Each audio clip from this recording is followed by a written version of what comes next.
معنای لا اله الا الله. امی لا اله الا الله.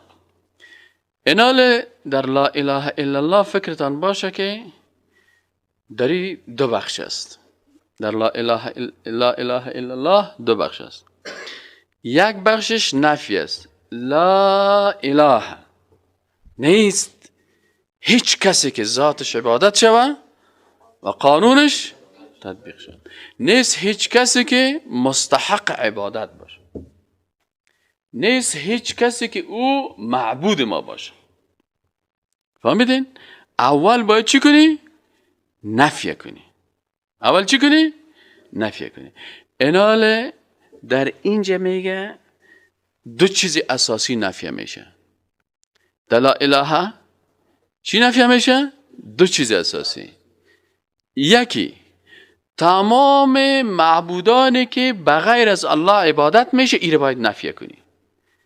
اگر بت است، اگر ملائکه هست، اگر پیغمبر است، اگر جن است، اگر درخت است، اگر نبات است، اگر سنگ است، هر کسی که عبادت میکنه انسان موحد باید اول هر چیزی که بغیر از الله عبادت میشه رو چی کنی؟ نفی کنی. چند چیز نفی میکنیم؟ دو چیزه. اول هر کسی که و هر چیزی که بغیر از الله عبادت میشه رو باید چی کنی؟ نفی کنی. میگی لا اله، یعنی نیست هیچ کسی مستحق عبادت. نفی میکنی. و دیگه چی عبادت میکنی؟ نفی میکنی. و باید کافر شوی، باید کافر شوی با تمام کسانی که قانونشان بغیر از قانون الله تطبیق میشه یا قانون ساختن بغیر از قانون الله.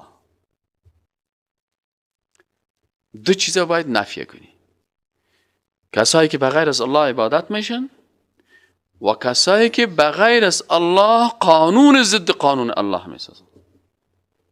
فهمیدین یا نه؟ از این خاطر خوب دقیق باشین. این گپا کلمه هر کس میخونه خب، اما معنای کلمه را هر کس یاد نداره.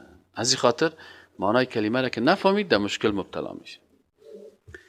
ایناله در لا اله چی را نفی کردی؟ دو چیزه. یکی معبودان باطله و یکی قانونگذاران باطله. چند چیزه نفی کردیم؟ معبودان باطل و قانونگذاران باطله. لا اله معنیش ازمی هست که نیست هیچ کسی که مستحق عبادت باشه